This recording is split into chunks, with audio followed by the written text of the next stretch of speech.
Bienvenue à toutes et à tous. On a tous entendu parler un jour d'un système, d'une méthode soi-disant infaillible pour battre la roulette. C'est un peu le grand mythe, oui. Exactement.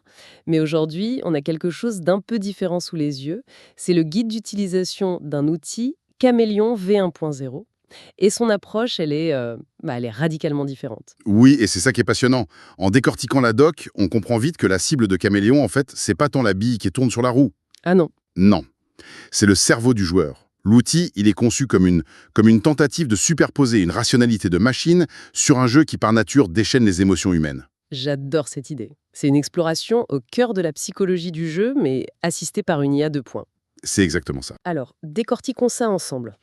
On va commencer par l'interface, voir comment elle est pensée pour être une sorte de bouclier anti-panique.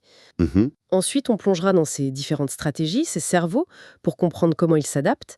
Et enfin, on essaiera de voir pourquoi il est présenté comme un véritable partenaire. C'est parti? Allons-y. Bon, alors, la première chose qui me saute aux yeux en lisant le guide, c'est l'interface. Oui. Elle a l'air super simple, mais on sent qu'elle est conçue pour une seule chose, agir vite et sans se poser de questions.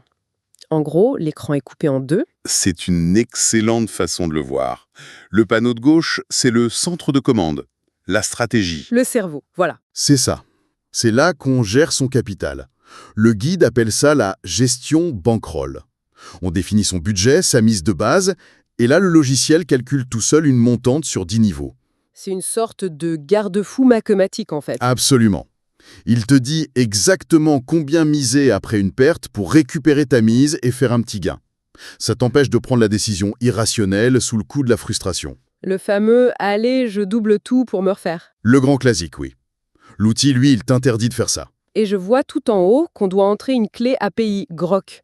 Le guide dit que c'est le moteur de l'IA. Pourquoi ce choix? C'est si important que ça, la vitesse? C'est fondamental. Et ça nous ramène, encore une fois, à la psychologie. Sur une table en ligne, t'as peut-être 15 secondes pour miser. Ce qui est très court. Très court. C'est une éternité quand tu hésites, et c'est un clin d'œil quand tu es stressé. Si ton outil met 5 secondes à répondre, le stress monte, la panique s'installe. D'accord. Grox, c'est une technologie qui est connue pour sa réponse quasi instantanée, de l'ordre de la milliseconde. La vitesse, ici, c'est pas un gadget, c'est une fonctionnalité anti-stress. L'IA ne te fait pas attendre. Du coup, tu ne paniques pas. Exactement. Alors là, je tombe sur un truc qui m'interpelle, un curseur créativité IA, aussi appelé température. Ah oui, Ça me paraît fou. On peut vraiment demander à une machine d'être plus ou moins créative? c'est un peu ça. C'est toute la puissance d'une IA générative comme Llama 3 qui est citée dans les documents. La température, pour simplifier, ça ajuste l'audace de l'IA. L'audace. J'aime bien le mot. Oui, à température basse, l'IA est un comptable. Ultra rigoureux. Elle s'en tient aux choix les plus probables, les plus logiques. Parfait pour une méthode mathématique, j'imagine. Voilà. Et si tu pousses le curseur, tu augmentes la température.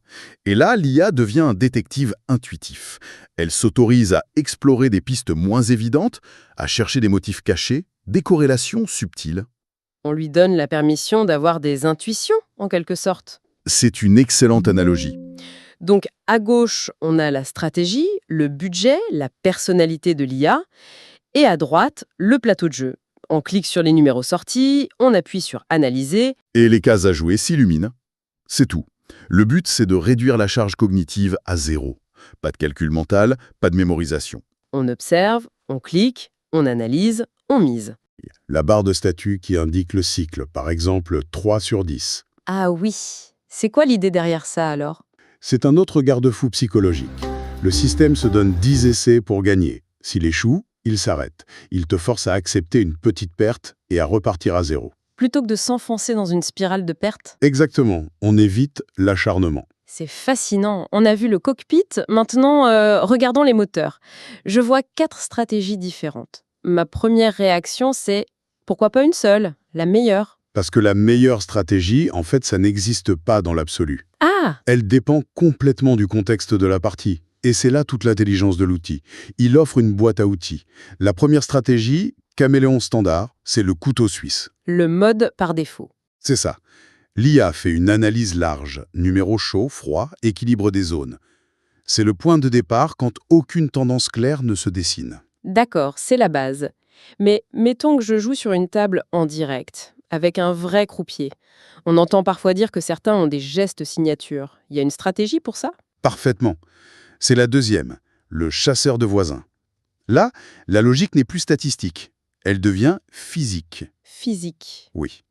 L'IA se concentre sur les 3 derniers numéros sortis et recommande de jouer leur voisin direct sur le cylindre. La théorie, c'est qu'un croupier qui lance la bille avec la même force, le même angle, de manière répétitive, A tendance à la faire atterrir dans le même secteur. exactement. La stratégie essaye de déceler cette régularité humaine. C'est très malin. Mais à l'inverse, si je joue sur une roulette automatique, sans croupier, où c'est de l'air comprimé qui lance la bille, ce facteur humain disparaît. On fait quoi là? On bascule sur la 3e stratégie, qui est purement mathématique. Loi du tiers et finals. L'IA redevient statisticienne. Voilà.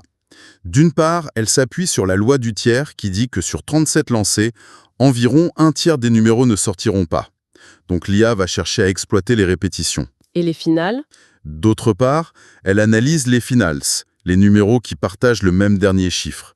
La finale 7, par exemple, c'est le 7, le 17 et le 27. Ce sont des schémas statistiques classiques, mais l'IA les détecte en une fraction de seconde sur des centaines de numéros. Là où un humain se perdrait dans ses calculs. Complètement. C'est impressionnant.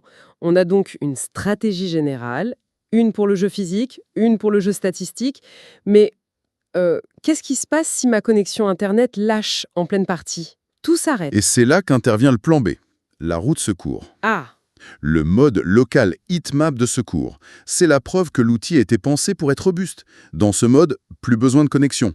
l'IA est désactivée. Oui. Et un simple algorithme intégré dans le logiciel prend le relais. Il analyse juste les 5 derniers numéros sortis et recommande de jouer cette zone chaude. C'est moins sophistiqué, c'est sûr. Mais c'est une garantie de ne jamais être pris au dépourvu. C'est la ceinture de sécurité. Tu peux toujours continuer à jouer de manière structurée. D'accord. Donc, après avoir vu tout ça, l'interface, les stratégies, j'ai l'impression que le véritable avantage, c'est pas tant de prédire le futur numéro, Non, mais de nous empêcher de faire des bêtises. Je me trompe? tu touches au cœur du réacteur. Le guide liste 4 avantages.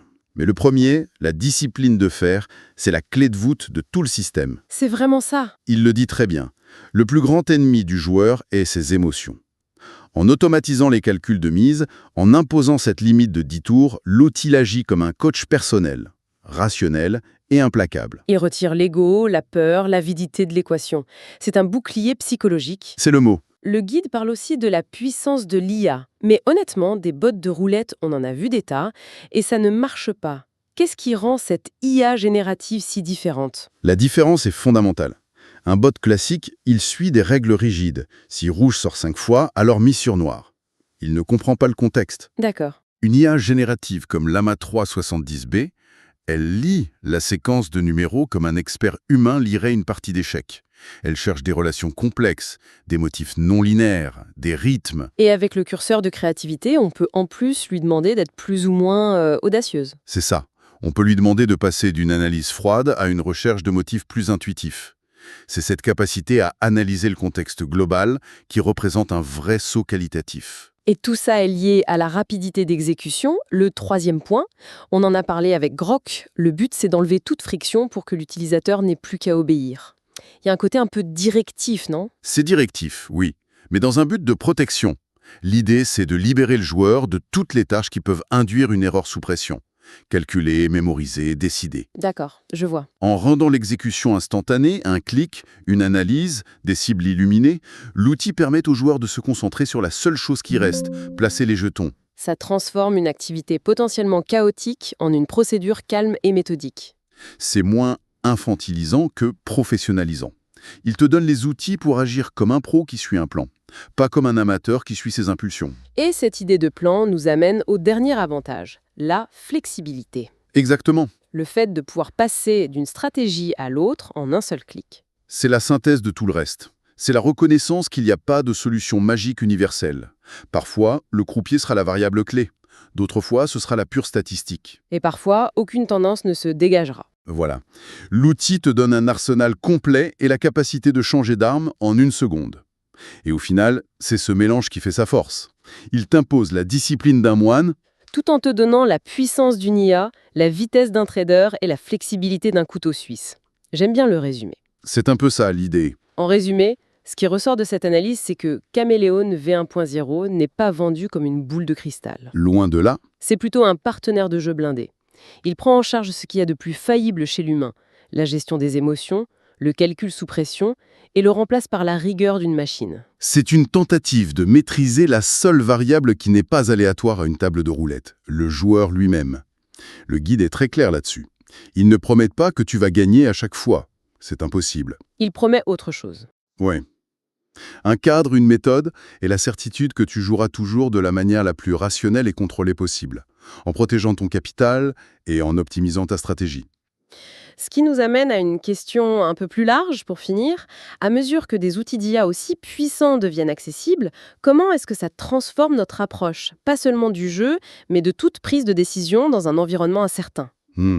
C'est une excellente question. L'avenir appartient-il à celles et ceux qui sauront le mieux s'allier à l'intelligence artificielle pour naviguer dans la complexité? C'est une pensée sur laquelle on peut méditer.